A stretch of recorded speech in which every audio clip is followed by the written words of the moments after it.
My name is Paige Afton, and I'm 32 years old. 3 days ago, I sat in a lawyer's office, read a single piece of paper, and laughed so hard the attorney put down his pen and asked if I needed a glass of water. My parents hadn't spoken to me in 2 years. Not a birthday card, not a single text. Then their lawyer sent me one document, one page. They needed my signature to sell my grandfather's lake house, the only place in the world that ever felt like home. That document was supposed to take something from me. Instead, it handed me the one thing my family never gave me: proof that someone believed I was worth protecting. Before I tell you what was in that letter, please take a moment to like and subscribe, but only if you genuinely enjoy this story. And while you're here, drop your location and local time in the comments. I love knowing where you're listening from. Now let me take you back to the beginning, to the Christmas dinner that ended everything. I grew up outside Knoxville, Tennessee, in a town where everybody waved at everybody and your business was never really your own. My father, Gerald Afton, managed the local branch of First Heritage Bank. Respected man, firm handshake, always wore pressed shirts to church on Sundays. My mother, Diane, ran the women's Bible study group and organized the annual harvest potluck. Together, they looked like the kind of parents you'd see in a frame at Hobby Lobby. And then there was Meredith, my little sister, 3 years younger, and somehow always 3 steps ahead in my parents' eyes. Meredith got piano lessons. I got a maybe next year. Meredith got a used Honda Civic for her 16th birthday. And I got a bus pass and a suggestion to ask around about part-time work. Meredith had the bigger bedroom because she needed space to practice. I shared a wall with the laundry room and learned to sleep through the spin cycle. I'm not telling you this for pity. I'm telling you because it matters. My parents never hit me. They never screamed at me. They just allocated me differently, like I was a budget line item they could trim without consequence. My father had a phrase he used whenever I brought it up. He'd set down his fork, look at me like I was being unreasonable, and say, "Meredith needs more help. You're the strong one, Paige. That's what I like about you." I believed him for a long time. I wore strong like a badge. I worked double shifts at the diner through high school, paid for my own prom dress, bought my own textbooks. As it took me years to understand that in my father's vocabulary, strong didn't mean admirable. It meant low maintenance. It meant she won't complain. It meant she's not worth the effort. I was the first person in my family to graduate from college, a bachelor's in accounting from the State University, earned while working 25 hours a week at a tax prep office. 4 years. No help, no co-signer on my student loans. Just me and an alarm clock set for 5:15 every morning. My parents said they'd come. My mother picked the outfit she'd wear. My father asked what time parking opened. I reserved 4 seats, 2 for them, 1 for Meredith, 1 for my grandfather, Howard Afton, who was the only person who never once made me feel like an afterthought. The morning of graduation, my phone rang at 7. Something came up," my father said. "Your sister's moving into her new apartment and she needs help with the furniture."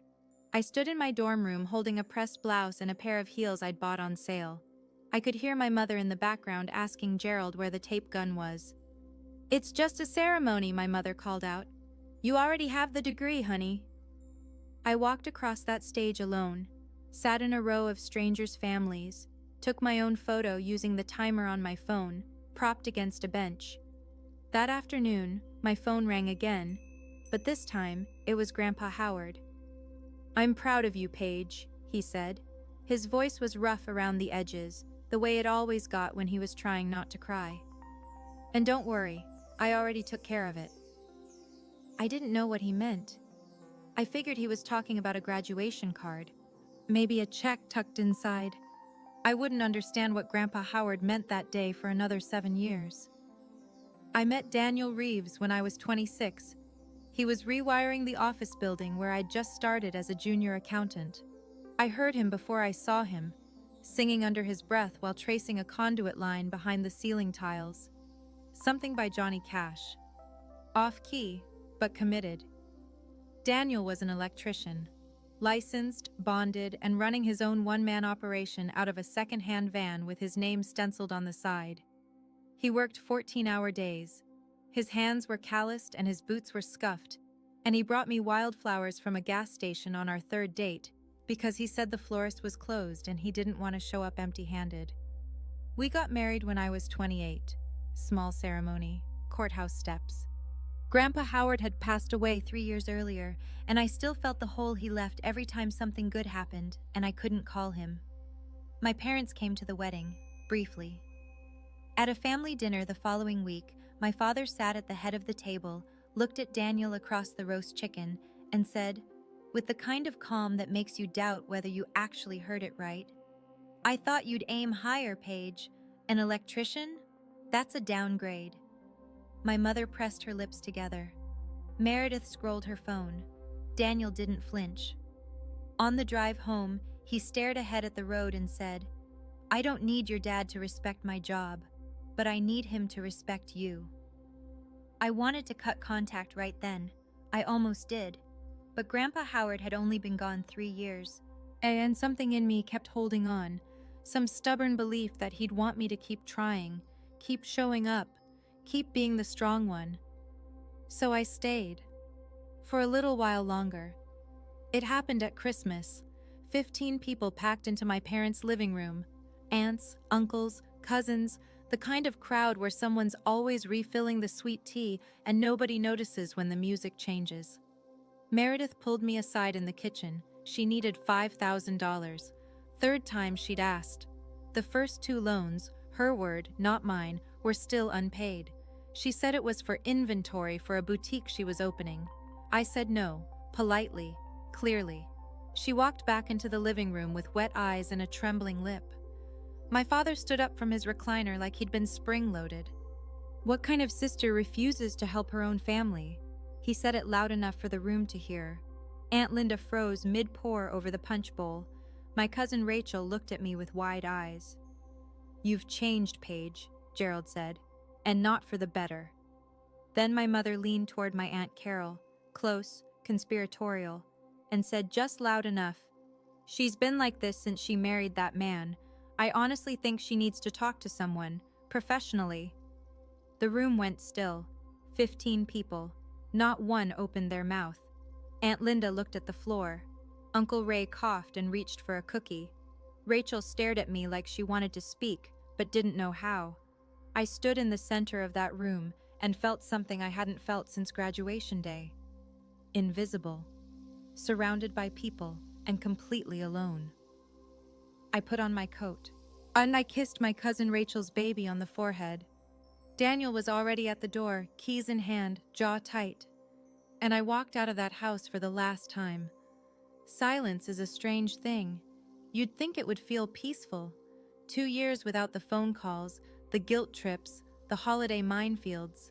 2 years without hearing my mother sigh theatrically, or my father explain why Meredith needed more. But silence isn't empty. It's full of the things other people fill it with. Within weeks of that Christmas, my parents had a story, and they told it to everyone. Gerald called relatives. Diane cornered friends at church. The narrative was clean and simple. Paige is mentally unstable. Daniel is isolating her from the family. She needs professional help. My cousin Rachel called me in January. "Your mom told me you're seeing a therapist, and she said you had some kind of episode at Christmas. Are you okay?" I had never told anyone I was seeing a therapist, because I wasn't. My mother fabricated it out of thin air and served it to people who trusted her. It got worse. Gerald called my former boss, a man I'd worked for through college, to check in on me. In a town that small, a call like that isn't concern. It's a grenade with a polite fuse. Rachel told me later that my father described me to relatives as possibly a danger to herself. Those were his words. He weaponized mental health language against his own daughter because she refused to hand over $5,000 and sit quietly while her mother called her defective in front of the family. One by one, the calls stopped. Aunts I used to hear from at Easter, cousins who sent birthday texts, And the circle pulled tight around Gerald and Diane like a drawstring, and I was on the outside of it. By spring, the only person from my old life who still called was Rachel. Daniel and I moved to a town 45 minutes east, close enough to drive back if I ever wanted to.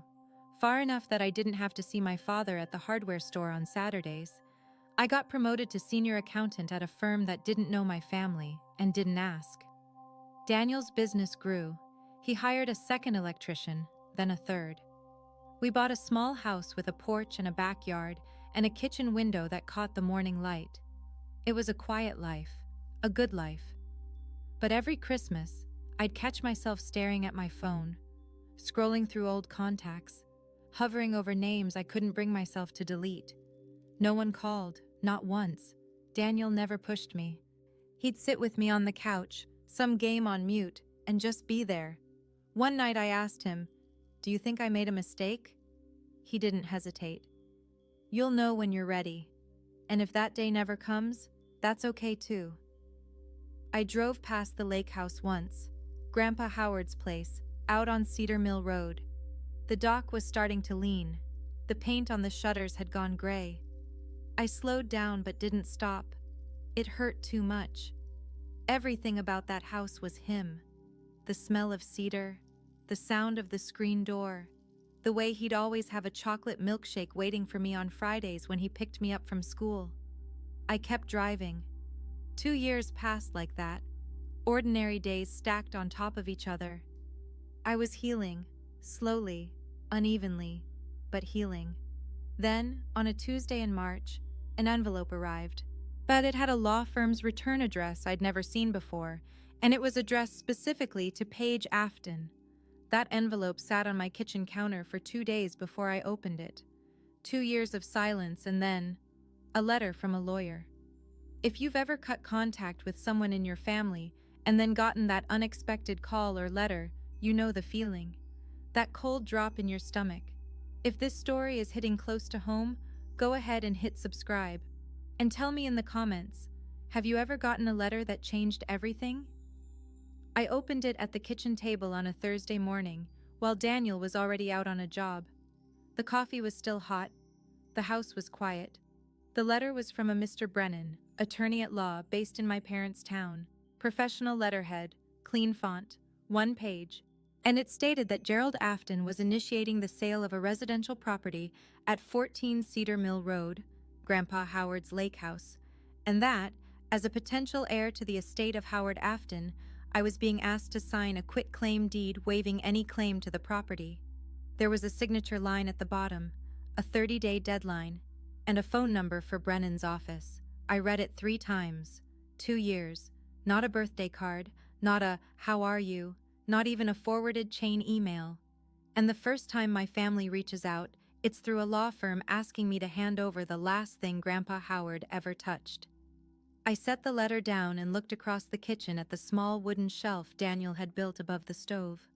On it sat Grandpa Howard's fishing tackle box, cedar wood, brass hinges, his initials carved into the lid. Like he'd left it to me in his will. It still smelled like lake water and linseed oil. Inside that tackle box, tucked against the bottom, was a sealed envelope I'd kept for 7 years. I'd found it when I was clearing out his things after the funeral. Yellowed paper, taped shut, with his handwriting on the front. For Paige, when you need it. I'd never opened it.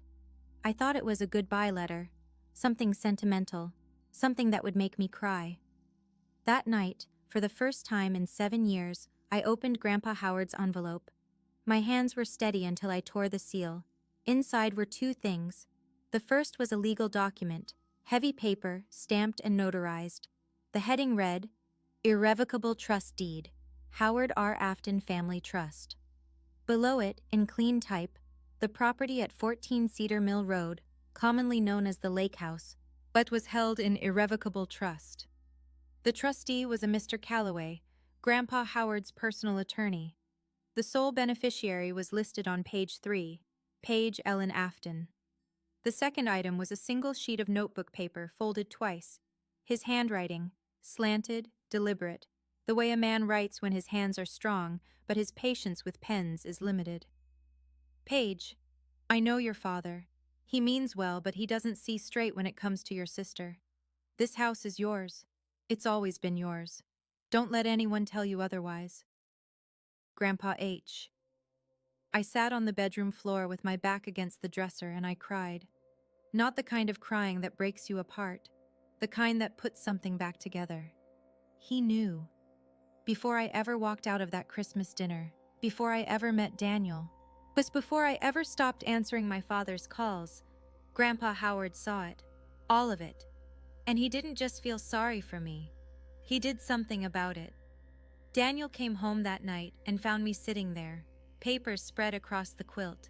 He sat down on the floor beside me, put his hand on my shoulder, and didn't say a word. The next morning, I called Mr. Calloway. He answered on the second ring. "The trust is valid," he said. "It's never been challenged, and your father's name doesn't appear anywhere in the documents." He saw me. He always saw me. I called Brennan's office that afternoon.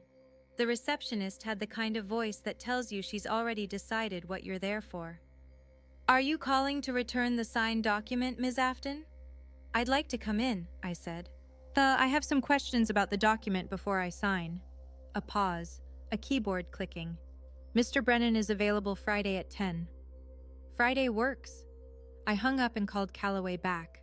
I asked him to prepare certified copies of the trust deed, the original filing, the county stamp, the beneficiary schedule, everything. "I'll have it ready by Thursday," he said. Then carefully, "Ms. Afton, do you want me to be present at the meeting?" "No, but I'd like you available by phone." "Understood." I spent the next 5 days doing something I hadn't done in 2 years. I prepared, not emotionally. I was past that. I prepared the way an accountant prepares for an audit. Documents in order, facts in rows, nothing left to assumption. I read the trust deed front to back 3 times. And I pulled the county clerk's filing records online to confirm the transfer date. I compared it against the probate records from Grandpa Howard's estate and confirmed what Calloway had told me. The lake house was transferred into the trust before Howard died. It never passed through probate. Gerald never inherited it. He just assumed he did, and nobody ever told him otherwise, because the only person who knew was Grandpa Howard, and Grandpa Howard had his reasons. Daniel asked me on Thursday night if I wanted him to come along. I shook my head. "This one's mine." He kissed my forehead and handed me a thermos of coffee for the drive. The night before the meeting, Rachel called. "I need to tell you something," she said. "Your dad's been calling everyone, not just family, everyone. He's stressed, Paige, really stressed." "About the house?" "About Meredith's store. It's in serious trouble. She took out business loans. Your dad co-signed all of them." I sat on the porch and let that settle. The crickets were loud. Daniel was inside washing dishes. Rachel kept going. 8 months ago, your dad refinanced the mortgage on the house, their house, on Birchwood, and put the money into the boutique. Your mom signed off on it. Now the boutique's tanking, the loans are due, and your dad owes the bank on his personal guarantee. I think it's around $180,000. $180,000. My father, the banker, the responsible one, the man who told me Daniel was a downgrade, had gambled his retirement and his home on Meredith's clothing store. "He found a buyer for the lake house," Rachel said. $320,000. Enough to cover the guarantee and keep the boutique going another 6 months. And the only thing standing between him and that sale is my signature. Paige, he told everyone you'd sign. He said, Paige has no use for that house anyway." I stared at the dark tree line beyond our backyard. The same sky stretched over Cedar Mill Road. "Thank you for telling me, Rachel. What are you going to do?" "I'm going to that meeting." Friday came. I set Grandpa Howard's tackle box on the passenger seat, the one that still smelled like cedar and lake water. I tucked the folder of trust documents into my bag. Then I drove 45 minutes back to the town I'd left behind. The drive was muscle memory. I didn't need GPS. My hands knew the turns before my brain registered the road signs. So past the Shell station where Grandpa Howard used to buy me chocolate milkshakes every Friday, Past the middle school where I once won a spelling bee and nobody from my family was in the audience because Meredith had a dance recital the same night. Past the intersection at Oak and 3rd where Grandpa Howard's pickup used to idle, waiting for me with the window down and the radio on. The town hadn't changed. Same brick storefronts on Main Street, same faded mural on the side of the hardware store, same church steeple poking through the trees like a finger pointing upward with conviction. I slowed at the stoplight on Elm, looked down at the folder on the passenger seat. Certified copies, county stamps, trust deed, Callaway's business card. I thought about the last time I'd asked my father about Grandpa Howard's estate. It was at the funeral reception, 3 days after they lowered the casket. I was 25, red-eyed, holding a plate of food I couldn't eat. "Did Grandpa leave a will?" I'd asked. Gerald had barely looked up from his conversation. "He didn't have much. The lake house comes to me as next of kin. That's how it works." He said it the way he said most things, like a man so used to being right that he'd stopped checking. He never hired a lawyer, never searched the county records, never considered the possibility that his own father might have made a different plan. The light turned green. I pressed the gas. I wasn't going back to fight. I was going back to finish what Grandpa Howard started. Brennan's office sat on the second floor of a red brick building on Main Street, above a dental practice. Yet the stairwell smelled like old carpet and coffee that had been sitting on a warmer since dawn. The receptionist, a woman in her 50s with reading glasses on a chain, looked me up and down when I gave my name. "Have a seat, Ms. Afton. Mr. Brennan will be with you shortly." There was something in her tone, not rude exactly, more like rehearsed sympathy, the kind of voice people use when they've already heard a version of your story and decided who the villain is. I sat in a vinyl chair next to a fern that was losing the will to live, opened my bag, checked the folder one more time. Trust deed, certified copy, county filing receipt. Callaway's card with his direct number circled in pen. Grandpa Howard's handwritten letter, sealed in a clear sleeve. Everything accounted for. I closed the folder and rested my hands on top of it. But my heart was steady. My breathing was even. I'd spent 2 years being called unstable by people who couldn't keep a boutique open for 18 months. I could handle a conference room. The hallway clock ticked past 9:58.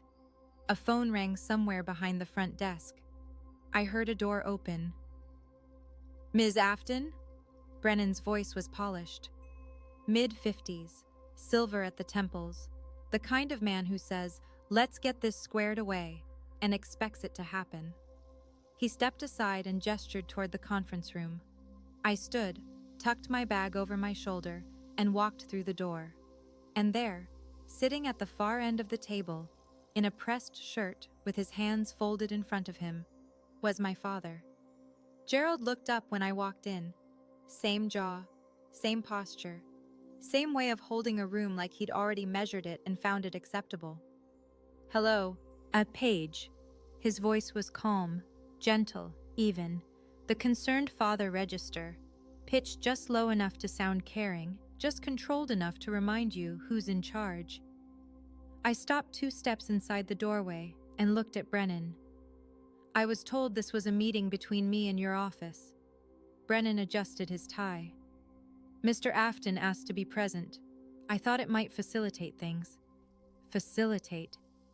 I repeated the word the way you'd hold up a garment in the wrong size, studied it, set it back on the rack. I sat down across from my father, set my bag on the chair beside me, placed my folder on the table, didn't open it. Gerald leaned forward, elbows on the mahogany, and smiled. "Sit down, sweetheart. Let's get this done quick. I know you're busy." "I am." "Look," he said, tilting his head in a way that was supposed to look conciliatory. I know things have been difficult, but this isn't about us. This is about the house. Your grandfather would have wanted this." He used Grandpa Howard's name. He sat across from me in a lawyer's conference room, the first time we'd been in the same space in 2 years. And he used the name of the one person who ever stood in my corner to try to move me out of it. My fingers rested on the edge of my folder. That was when I knew this was never going to end. unless I ended it. Not with anger, not with a scene, with the truth, sitting in a manila folder on a conference table, waiting to be read. Gerald straightened in his chair and clicked into sales mode, the same cadence he used at the bank when explaining loan terms to people who didn't read fine print. The house has been sitting empty for years, he said. No one's using it. Yeah, I've got a buyer ready to close at 320. Your sister's business needs a bridge loan, and this solves the problem clean. Brennan slid a document across the table. I looked down at it. Quit claim deed, in bold at the top. A signature line at the bottom with my name typed beneath it. I picked it up and read it slowly. Every word, every clause. The room was quiet except for my father tapping his index finger against the table, a rhythm he probably didn't know he was making.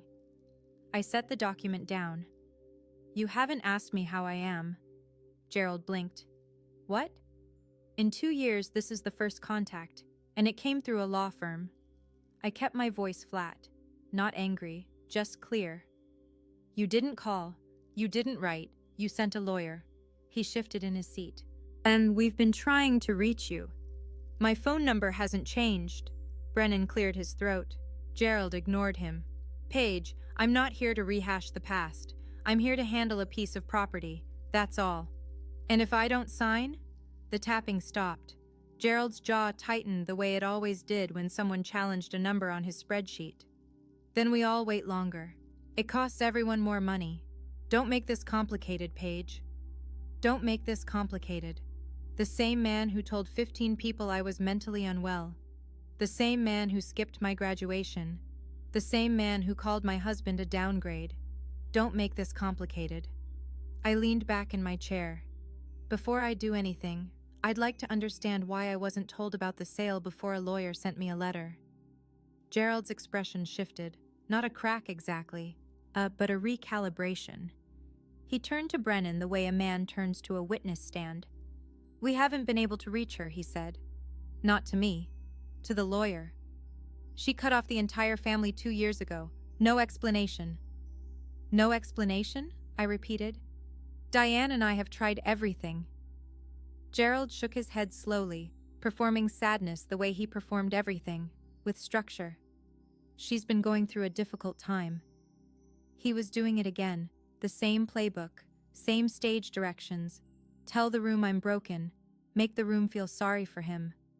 Brennan was writing something on his legal pad. I couldn't see it. Her husband, Gerald added, dropping his voice a notch, has been a bit controlling. We worry about her environment.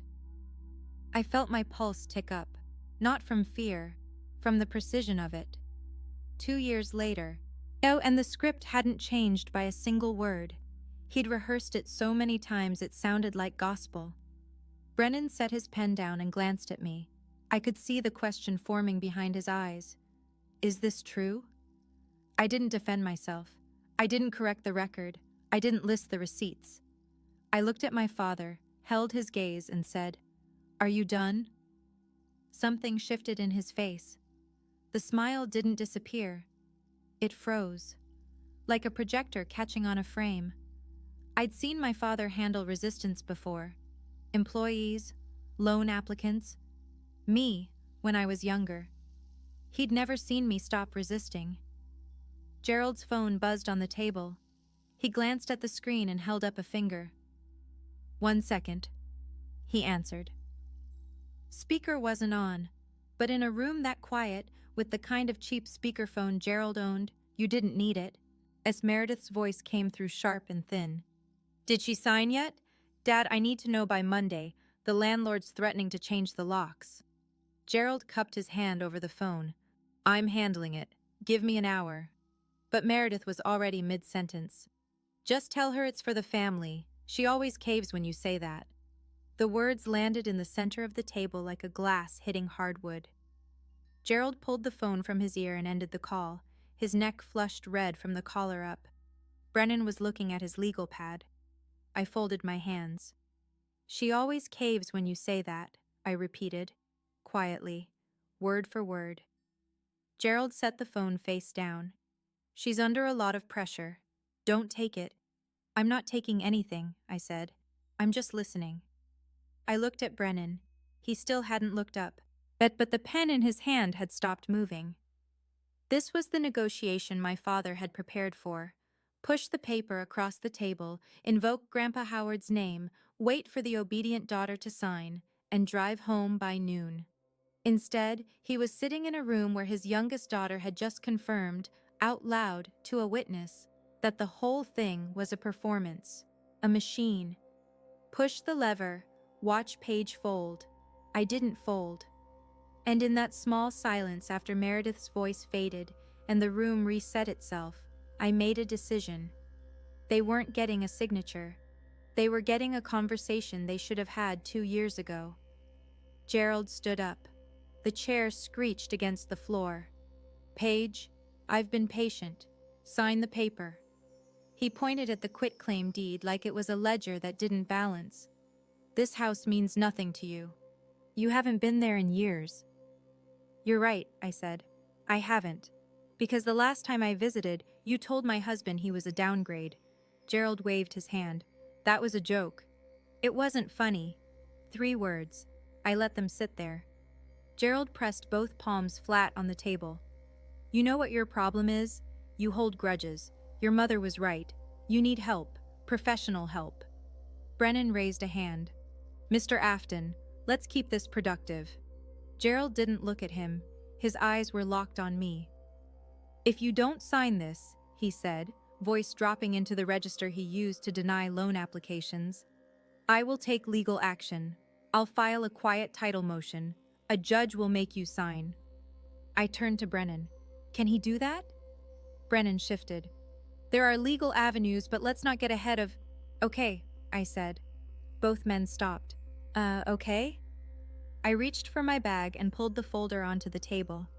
The room felt like the second before a fuse catches. Before we go any further, I said, I have something I'd like to show you. I watched my father's eyes drop to the folder. He didn't know what was in it. Neither did Brennan. But something in the air changed. The way a room changes when the person who's supposed to be losing stops acting like it. I unclipped the folder and opened it. And I set the first page face up on the table. The document slid across the mahogany with the soft hiss of good paper on polished wood. Gerald looked down. The bold header was impossible to miss. Irrevocable Trust Deed, Howard R. Afton Family Trust. This is an irrevocable trust deed, I said, filed 7 years ago by Howard Afton with the county clerk's office. Gerald's head tilted. What are you talking about? It names me, Paige Afton, as sole beneficiary of the Lake House property. The trustee is Mr. Calloway, Grandpa Howard's attorney. I pushed the full document, all 8 pages, certified copy, county stamp on the front, to the center of the table. You're welcome to read it. The silence that followed had weight. It pressed against the walls of that conference room like a held breath. Gerald didn't touch the papers. His eyes moved from the document to my face and back again, as though he was waiting for one of them to explain the other. Brennan, though. Brennan reached for the trust deed immediately. He turned to the first page. Read it. Turn to the second. Read that too. Then he removed his glasses, pressed the bridge of his nose, and set the document down very carefully, as though it might detonate. And he looked at Gerald. I've been in enough meetings, quarterly reviews, tax audits, compliance calls, to recognize the exact moment a professional realizes the ground underneath the conversation has shifted. Brennan's expression didn't change dramatically. He didn't gasp. He didn't curse. He just looked at my father the way a surgeon looks at an X-ray when the break is worse than expected. And Gerald, still standing, still leaning on the table with both hands, finally stopped talking. The look on that lawyer's face, I will never forget it. I spent 2 years wondering if I was crazy for walking away. 2 years hearing secondhand that my own parents told people I was broken. And then I sat in a room and watched the truth land on a table in black and white. If you've ever been doubted by the people who were supposed to believe in you, hit that like button. This one's for you. Brennan set the document down and looked at Gerald, the way a man looks at a client who has just made his job significantly harder. "Mr. Afton," he said, and the formality in his voice was new. "Were you aware that your father established an irrevocable trust for this property?" Gerald's mouth opened, closed, opened again. "That can't be right. The house was part of his estate. It came to me through probate." Brennan picked up the trust deed again, turned to the filing page, and read the date. Then he looked back at Gerald. "According to this document, the property was transferred to the trust 3 years before your father passed away. But if this is accurate, and the county filing stamp suggests it is, the lake house would not have passed through probate. It would have been excluded from the estate entirely." Gerald stared. "That's impossible." "The county clerk's office would have the original on file," Brennan continued, speaking now with the deliberate calm of a man measuring every word for liability. "I'd recommend verifying, but this copy appears properly executed and notarized." Gerald turned to me. His face had gone the color of old drywall.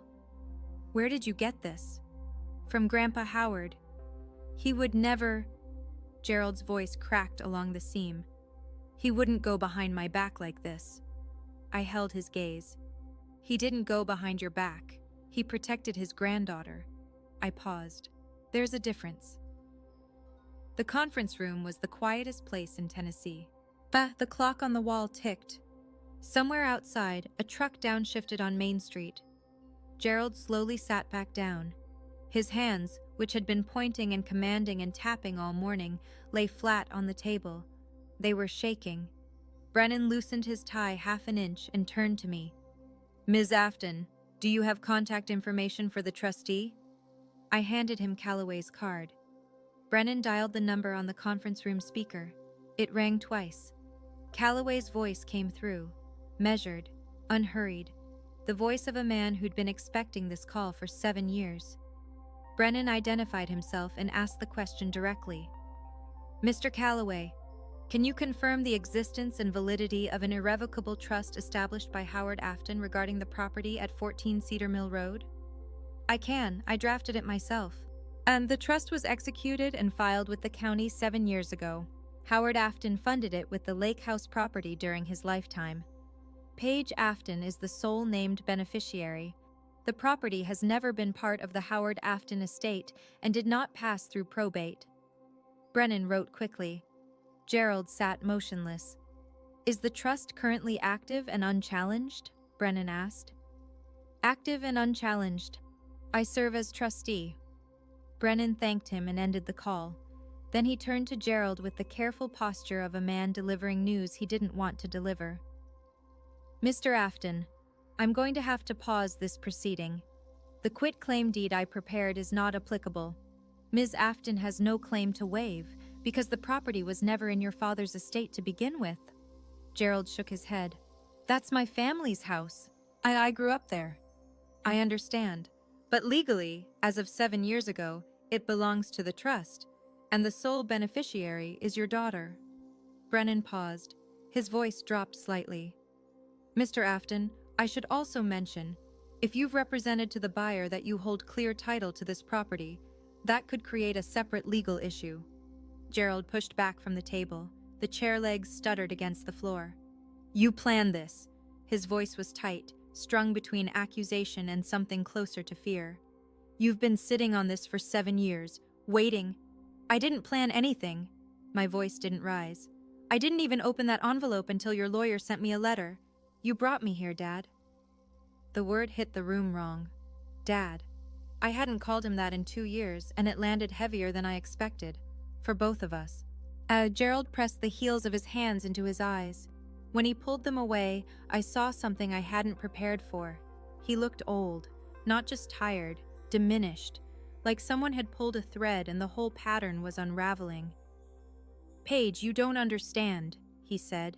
His voice cracked down the center. "If I can't sell that house, your sister, the business, I co-signed everything. Your mother and I refinanced the house. We could lose it. Our house." I heard the desperation. I did. And part of me, the part that spent 18 years trying to earn his attention, wanted to reach across the table. but I stayed where I was. You co-signed Meredith's business loan, I said. You refinanced your mortgage for her store. You put everything on the line for her.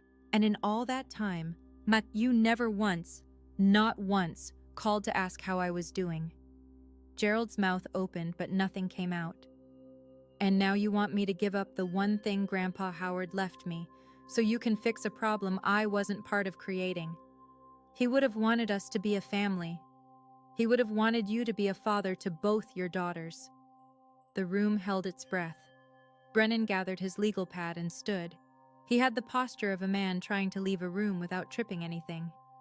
I think it's best we adjourn, he said. Mr. Afton, I'd recommend consulting with a trust litigation attorney for your options. Ms. Afton, you're free to go. I stood, collected the trust documents and placed them back in my folder. The quitclaim deed still sat in the center of the table, unsigned, like a check that bounced. Gerald didn't move, and he sat with his hands flat on the table, staring at the grain of the wood, as if the answer might be somewhere in the mahogany. Paige, I stopped at the door. Please. One word, stripped of posture, stripped of strategy, just a man in a conference room who'd run out of moves. I looked at him, and for a second, just a second, I saw the version of him from before.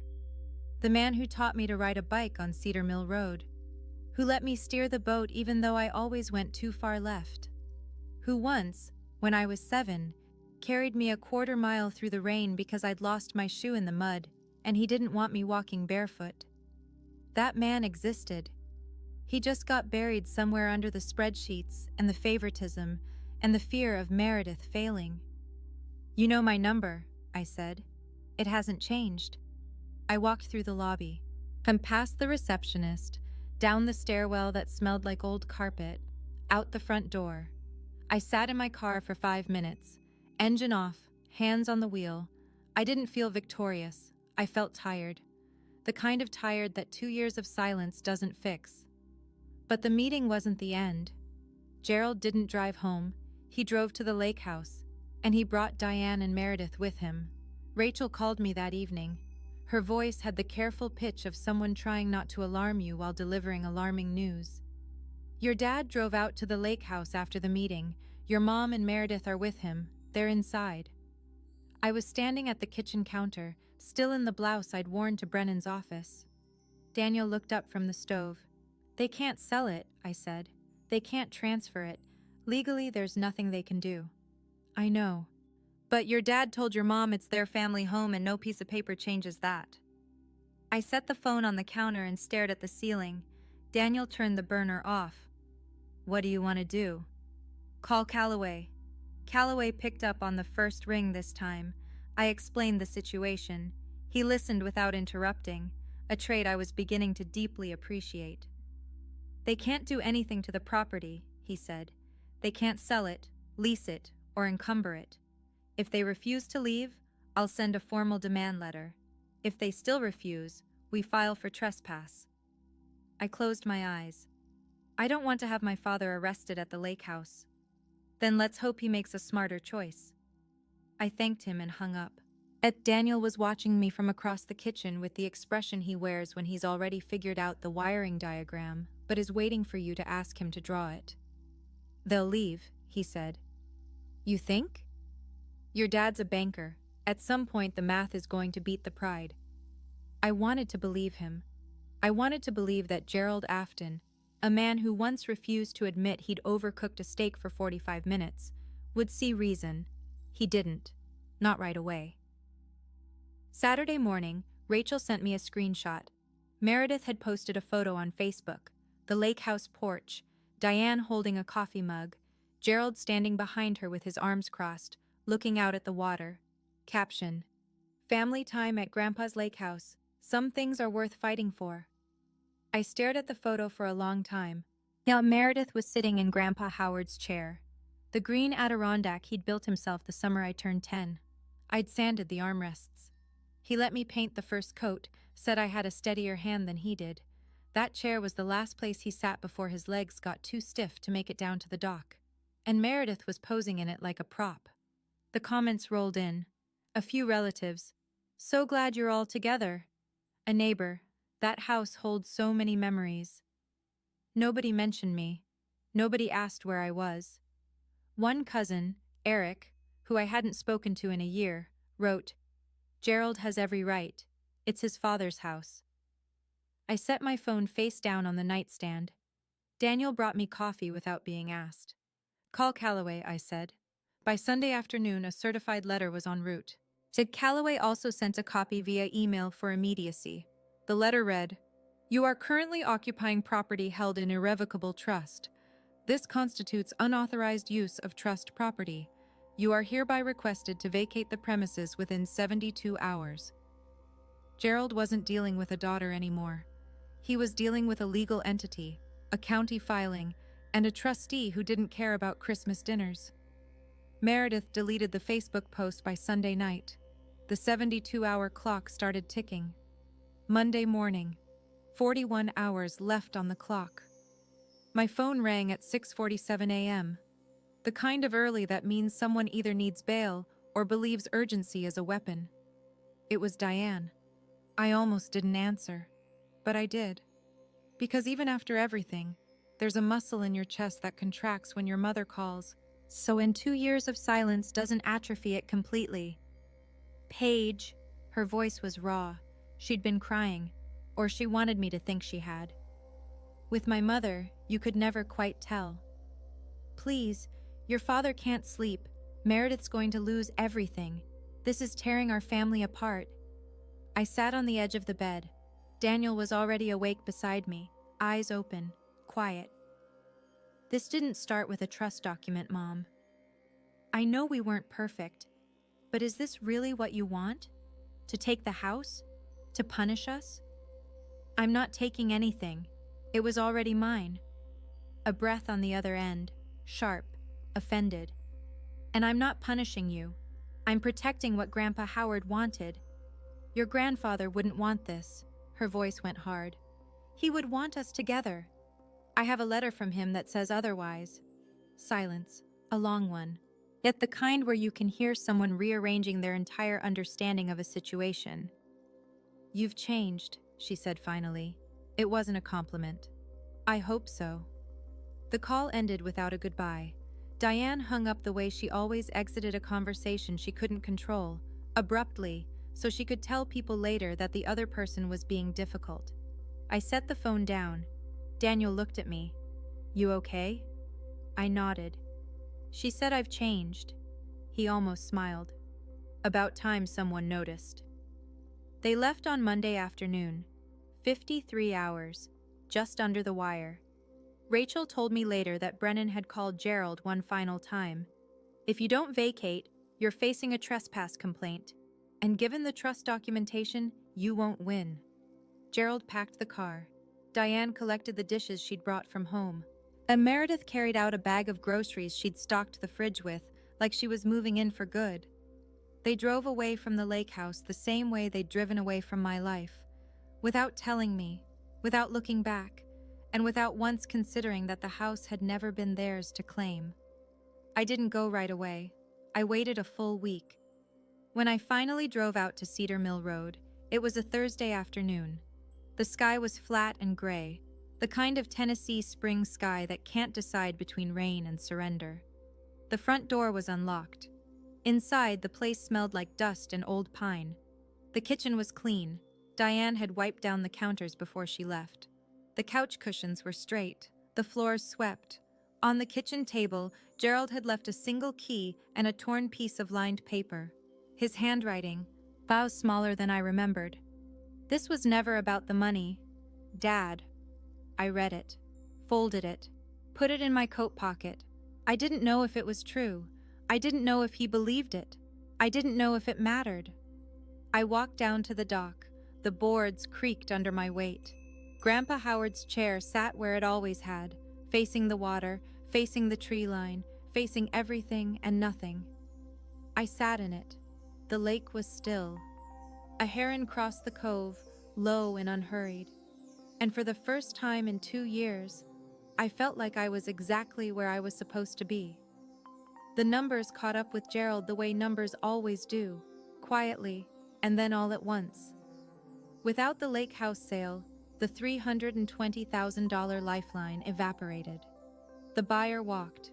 Meredith's boutique couldn't cover its next quarter's rent. By June, and she closed the doors for good, sold the inventory at 40 cents on the dollar to a liquidator from Chattanooga. Gerald's personal guarantee came due. He sold his truck, the F-150 he'd driven since I was in high school, and pulled from his 401k early, eating the penalty. Between the two, he scraped together about $140,000, enough to settle the guarantee, not enough to undo the damage. Retirement, which Gerald had planned for 62, got pushed to 67, maybe later. The mortgage he'd refinanced still hung over the Birchwood house like a permanent weather system. In a town that size, the story traveled, not through gossip columns, through driveways and church parking lots and the frozen food aisle at Kroger. People started asking questions Gerald couldn't deflect with a firm handshake. Why didn't he know about his own father's trust? Did Howard really cut Gerald out? And that daughter, the one they said was unstable, she had the paperwork the whole time? Gerald stopped going to Rotary Club breakfasts, stopped lingering at the bank after hours. He'd come and go through the side entrance and eat lunch at his desk. Rachel told me all of this in pieces, not to gloat and not because I asked. She told me because she thought I deserved to know how the story I'd been exiled from was ending. I listened. I didn't celebrate. I didn't call Gerald to say I told you so. There's no satisfaction in watching your father shrink. There's just the truth and the silence that follows it. Meredith took a job as an assistant manager at a furniture store in the next town over. Not a bad job, honest work, steady hours. But a long fall from boutique owner, the title she'd embroidered on her business cards and pinned to every conversation for 2 years. She didn't post about it on Facebook. Diane pulled back from everything. She stopped attending the women's Bible study group she'd run for a decade, stopped organizing the Harvest potluck, stopped showing up to Sunday brunch at the Millstone Cafe, where she'd held court every weekend for as long as I could remember. Rachel told me why.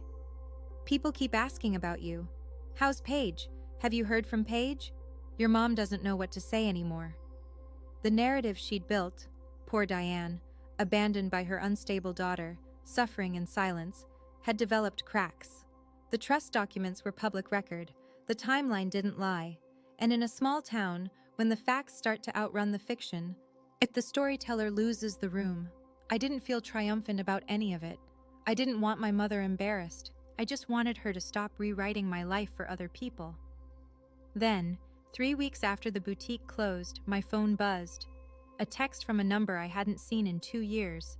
Meredith. I know you probably don't want to hear from me, but I'm sorry about what I said on the phone that day. I read it sitting on the dock at the lake house, feet dangling over the water. I didn't respond right away, but I didn't delete it. A week later, Rachel mentioned something else. Your dad asked about you. He wanted to know if you were doing okay. He didn't ask me to pass it along. He just asked. I let that sit. The extended family came back in pieces. Not all of them, not all at once, but enough. Aunt Linda called first, and she was the one who'd looked at the floor during that Christmas dinner, the one who heard Diane call me unstable and said nothing. I should have spoken up that night, she said. Her voice had the weight of someone who'd been carrying a sentence she couldn't put down. I saw what was happening and I didn't say a word. I'm sorry, Paige. I thanked her. I meant it. I didn't pretend it erased anything, and she didn't ask me to. 2 cousins texted within the same week.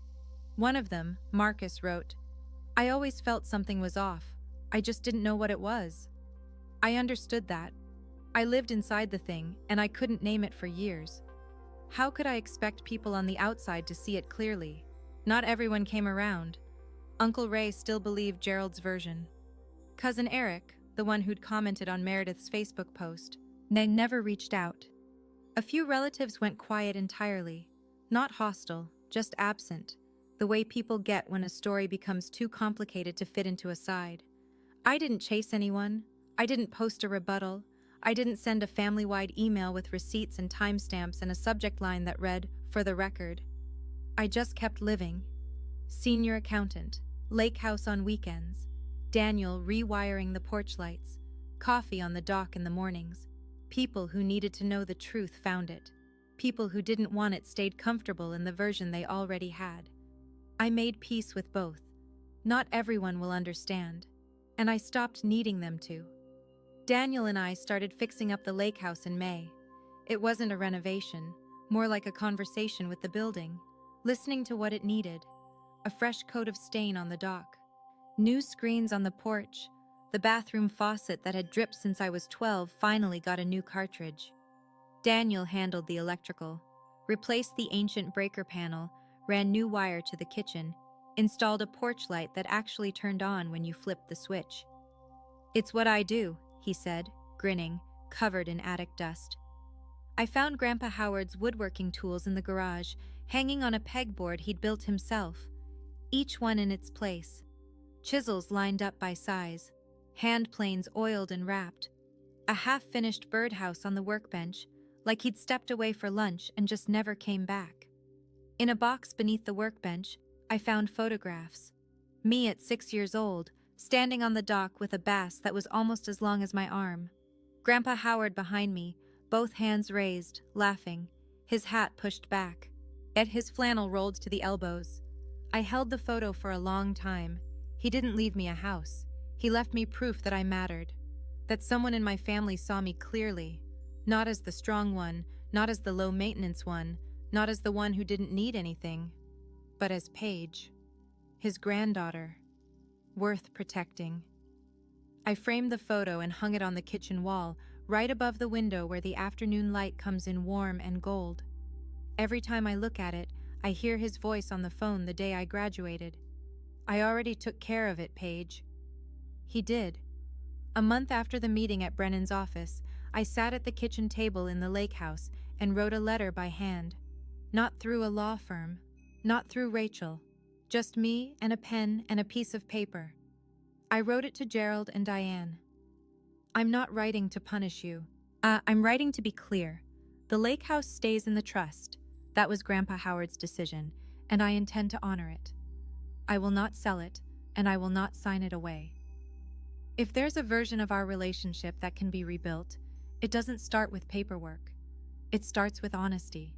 It starts with you seeing me, not as the strong one, not as the one who can handle it, not as the one who doesn't need anything, but as your daughter. My door is open, but only if you walk through it as my parents, not as people who need something from me." I addressed the envelope, stamped it, and dropped it in the mailbox at the end of Cedar Mill Road. I didn't wait for a reply. I didn't check the mailbox every morning hoping for one. I'd said what I needed to say, and the rest was up to them. Daniel read the letter before I sealed it, but he didn't suggest a single change. He just nodded and said, "That's you." I used to think boundaries were walls, things you build when you're angry to keep people out. I don't think that anymore. Boundaries are doors. You choose who walks through, you choose the terms, and if someone stands on the other side and knocks with clean hands and an honest voice, you open it, but you don't leave it propped open for people who only show up when they need the key. It's a Friday afternoon when I finally understand what Grandpa Howard meant. I'm sitting on the dock in his green Adirondack chair, the one I sanded when I was 10, the one I painted the first coat on, the one Meredith posed in for a photo she later deleted. The wood is warm from the sun, the lake is flat, somewhere across the cove, as a fish breaks the surface and the ripple stretches out in slow, patient circles. Daniel is inside making coffee. I can hear the kettle through the open window and the low hum of the porch light he installed last weekend. The breeze carries cedar and cut grass and something sweet from the neighbor's honeysuckle. I've got Grandpa Howard's fishing rod in my hands, the old one, with the cork grip he wrapped himself and the reel that clicks when you cast. I haven't caught anything all afternoon, and I don't care. I talk to him sometimes, not out loud, just in my head, the way you do with people who left the room but never really left. "Hey, Grandpa, I found your envelope. I found the trust. I found the letter." A pause. The wind answers. Thank you. I look down at my hands. They're rough now, from sanding, from painting, from living. Not the hands of someone who was treated gently, the hands of someone who built what she has one board at a time. My name is Paige Afton. I'm 32 years old. 2 years ago, my parents' lawyer sent me one document. That document didn't give me anything I didn't already have. It just reminded me that someone had already decided I was worth protecting. And that was enough. If you made it all the way here, thank you. I mean that. This story isn't about revenge. It's about knowing you deserve to be seen, even when the people closest to you refuse to look. So here's my question. If you could write one letter to someone who underestimated you, what would it say? Drop it in the comments. I read every single one. And if you want more stories like this, I've left a few in the description that I think you'll love. Hit subscribe so you don't miss them. I'll see you in the next one.